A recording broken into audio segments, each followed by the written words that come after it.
Hi, I'm Stuart from the Norfolk Honey Company and welcome to our queen rearing apiary where we've come out to take a look at some of the colonies.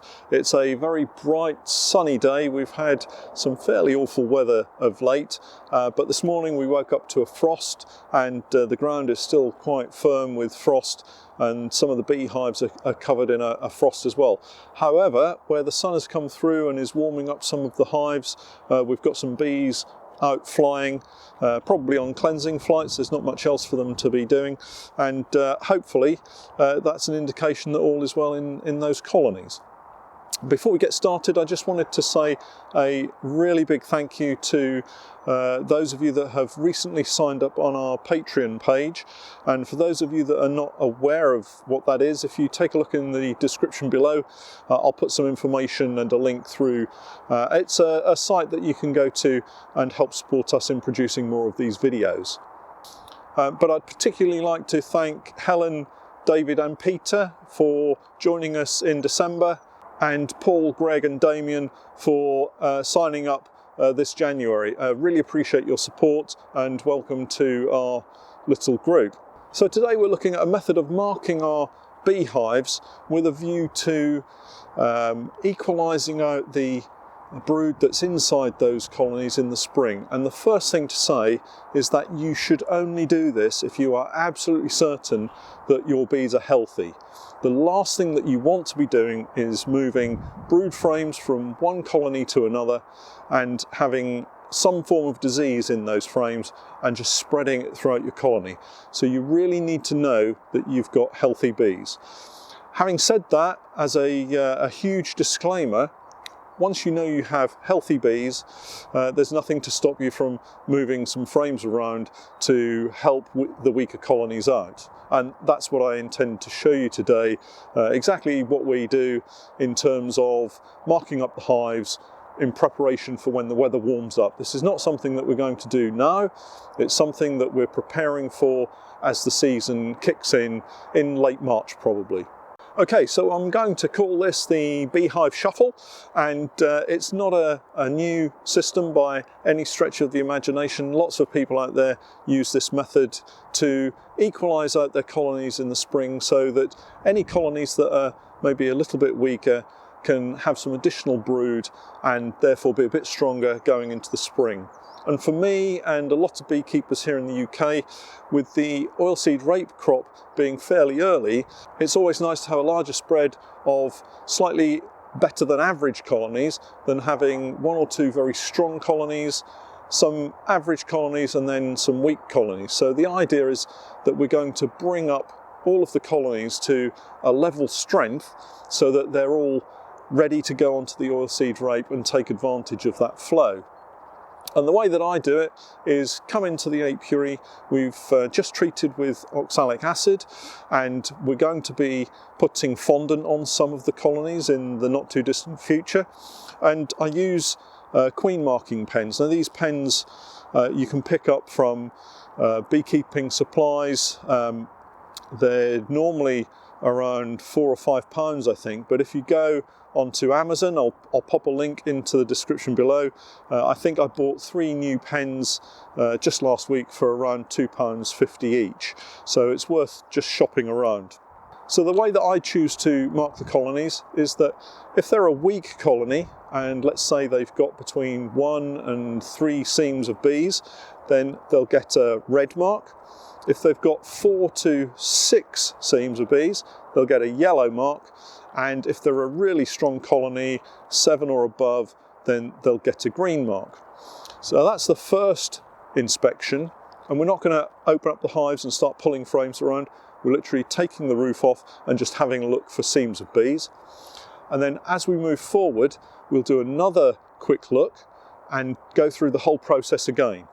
So some of the strong colonies may have just weakened slightly and gone into the amber phase, but some of the bees in the amber phase may have picked themselves up and gone into a stronger area, so they might have more brood and more bees than we anticipated.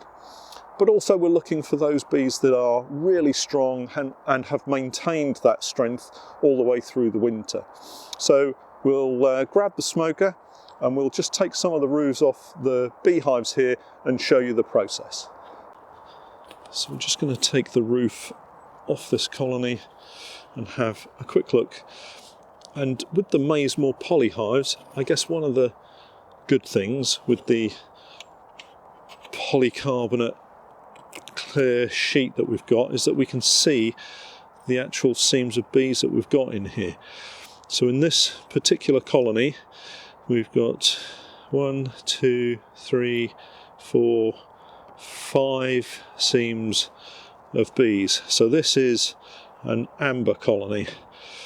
So we don't have to go any further than that.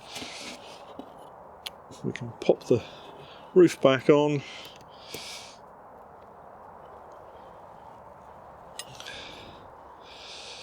Just pop the strap on. The wind and gales that we've had just recently would have taken these poly roofs off, so it's really good to have the strap on it. I'm just going to dry a spot here so that I can mark the roof. Just move the smoke out of the way. And so this is a yellow or amber colony, and I'm simply going to just mark a yellow square so that we know the state of play.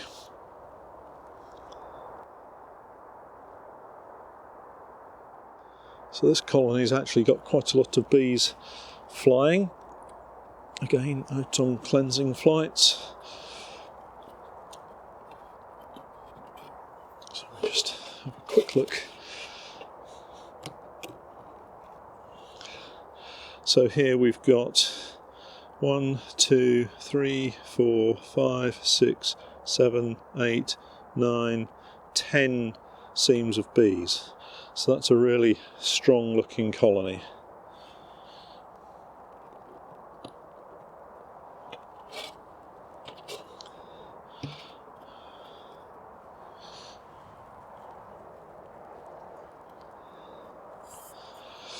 And actually that clear plastic coverboard serves a really useful purpose here, because we're not having to crack the chrome board off in order to take a look at them.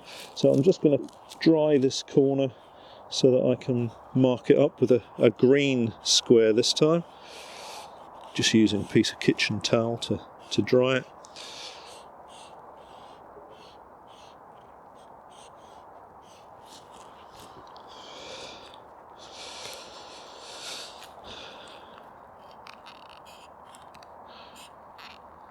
And this is as good as my artwork gets, a bit like my carpentry skills, non-existent. But there we go, we've got a green square. So with this colony in a traditional wooden hive, we will have to take the chrome board off. So we're not going to be too long. And this has 1, 2, just 3 small seams of bees. So we'll get the lid back on quickly. Roof on in place, and then we'll mark that. So that's going to be a red square. So interestingly, with this colony, it was a really strong colony through the summer. I recall taking a really decent amount of honey off them. So something about the colony is not right, because they had lots of bees going into the winter. So we'll have a closer look once it warms up. So there we are, we've got a colony with a red square. So there's 3 colonies that we've checked, and we've actually ended up with a red, amber and a green colony, which is quite useful to show you. So the red colony was a bit disappointing because, as I said, in the summer it was a really strong colony. So it's looking quite weak, and with at least another 4 to 6 weeks of cooler weather, they may not make it through. So fingers crossed anyway, and we'll see how they progress, and we'll take another look at those in a few weeks' time and give you an update.